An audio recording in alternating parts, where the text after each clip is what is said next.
باللہ من الشیطان الرجیم بسم اللہ الرحمن الرحیم وَهُوَ الَّذِي أَنشَأَ جَنَّاتٍ مَعْرُوشَاتٍ، وہی ہے اللہ جس نے کہ اٹھائے باغات معروشات وغیرہ معروشات، وہ باغ بھی ہوتے ہیں وہ بیلیں جیسے انگور کی ہوتی ہیں، ٹٹیوں پر اٹھانا پڑتا ہے، ان کو سہارا دینا پڑتا ہے، خود ان کے اندر تنا اوپر جانے کا اس کی فطرت میں نہیں ہے۔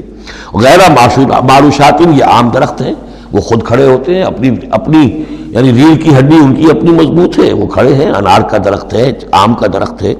تو معروشات وہ ہیں کہ جن کو ٹٹیوں پر چڑھانا پڑتا ہے۔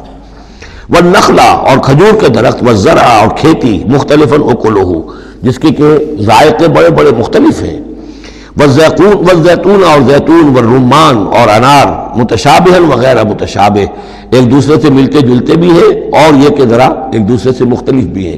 جیسے سٹرس فیملی ہے، اب ایک ہی خاندان ہے، اب اس میں کنو بھی ہے، اس میں فروٹر بھی ہے، اور اس میں وہ مالٹا بھی ہے، اور ساری چیزیں جو ہے لیکن ملتے جلتے بھی ہیں، مختلف بھی ہیں، فیملی ایک ہی ہے۔ کلوا من ثمرہ اذا اثمر، کھایا کرو اس کے پھلوں میں سے جب کہ وہ پھل دیں، وآتوا حقہ یوم حصادہ، اور اس کا حق دے دیا کرو جس دن کہ تم پھل اتارو، یعنی اس میں سے بھی زکوٰۃ ہے۔ جیسے عشر ہے زمین کی پیداوار میں سے، ایسے ہی پھلوں کے اندر بھی زکوٰۃ ہے، تو اللہ تعالیٰ کا حق نکال دیا کرو، آتوا حقہ، ادا کر دیا کرو اس کا حق جس دن کہ وہ پھل اتارو۔ لا تسرفوا، اور اس میں حد سے بیجا خرچ نہ کرو، انہ لا يحب المسرفین، اللہ تعالیٰ کو بیجا خرچ کرنے والے پسند نہیں ہیں۔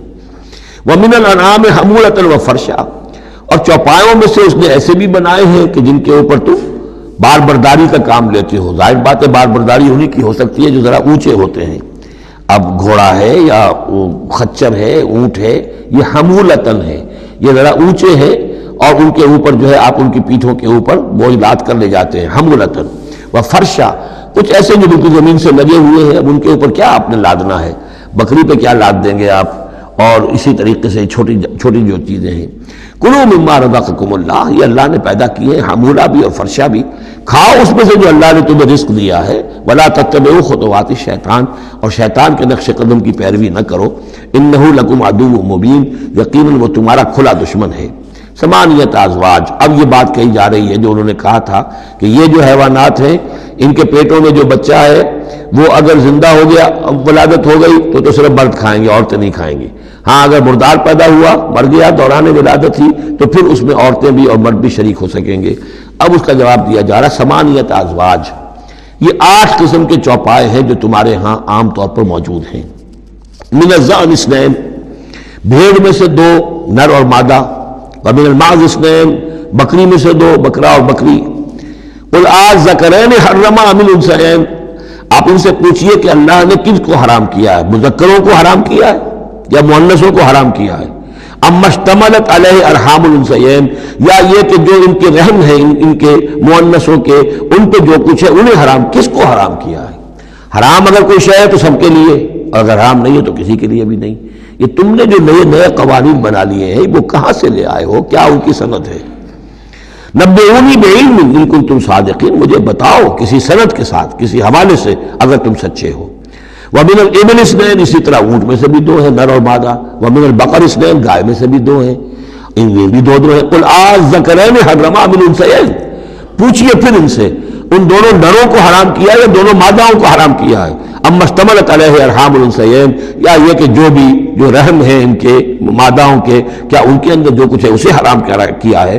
ام کنتم شہداء اذ وصاکم اللہ بہذا، کیا تم موجود تھے جب اللہ نے تمہیں یہ قوانین دیے اور یہ نصیحتیں کی اور یہ ہدایات دی؟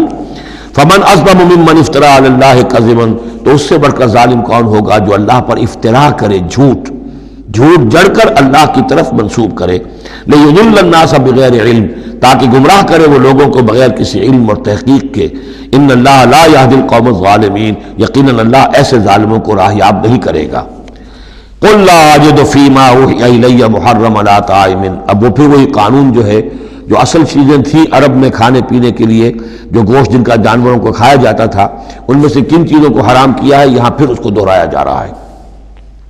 قل لا اجد فیما اوحی الی محرما علی طاعم یطعمہ، کہہ دیجئے میں تو نہیں پاتا اس شے میں جو میری طرف وحی کی گئی ہے، یعنی جو قرآن میری طرف وحی کیا گیا ہے، جو شریعت میری جانب وحی کی گئی ہے، میں اس میں نہیں پاتا کہ کوئی اور شے ہو کسی کھانے والے پر حرام، محرم علی طاعم کھانے والے پر یطعمہ جو اسے کھاتا ہو، سوائے کس کے؟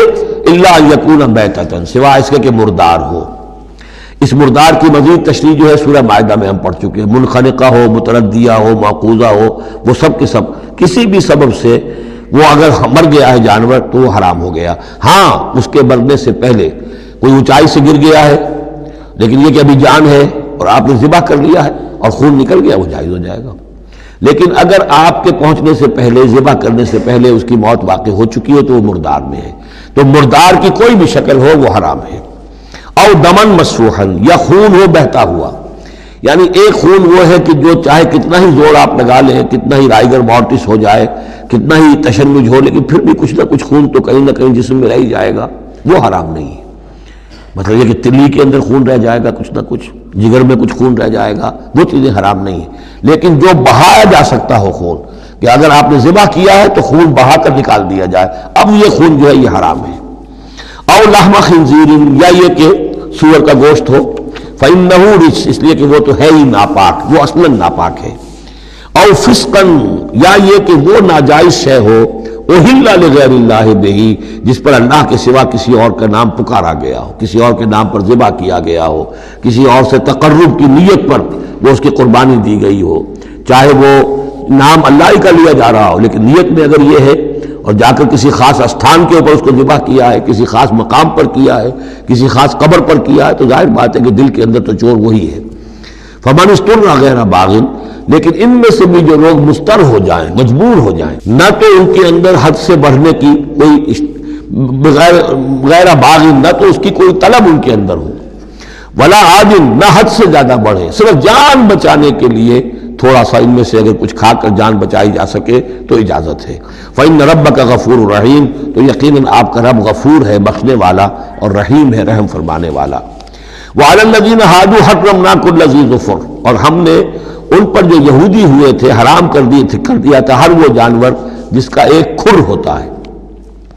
جانور ایک وہ ہے جیسے کہ گائے ہے، ان کے یہ پیر جو ہے وہ پھٹے ہوئے ہوتے ہیں، اور ایک جانور ہوتا ہے جس کا کھر ایک ہی ہے، ایک ہی ناخن، تو کھر والے جانور گھوڑے کا ایک ہی ہے، تو یہ چیزیں جو ہے وہ ان کے اوپر حرام کر دی گئی تھی۔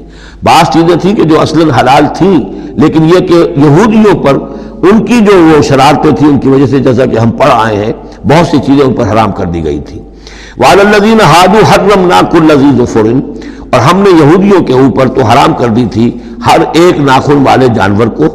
ومن البقر والغنم حرمنا علیہم شحومہما، اسی طریقے سے گائے اور بکری وغیرہ میں سے بھی ہم نے اس پر ان کی چربی جو ہے وہ حرام کر دی تھی۔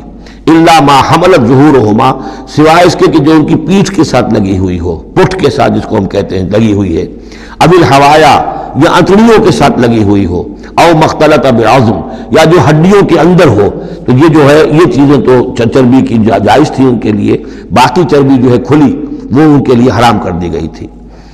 ذالک جزیناہم ببغیہم، یہ ہم نے انہیں سزا دی تھی ان کی شرارت کی بنا پر۔ یہ مستقل آسمانی شریعت کا حصہ نہیں تھا بلکہ یہ خاص طور پر ان کے اوپر تنگی کی گئی تھی ان کی باشراتوں کی وجہ سے۔ وَإِنَّا لَصَادِقُونَ، اور ہم جو کچھ کہہ رہے ہیں وہ بالکل صحیح ہے اور درست ہے۔ صدق اللہ العظیم۔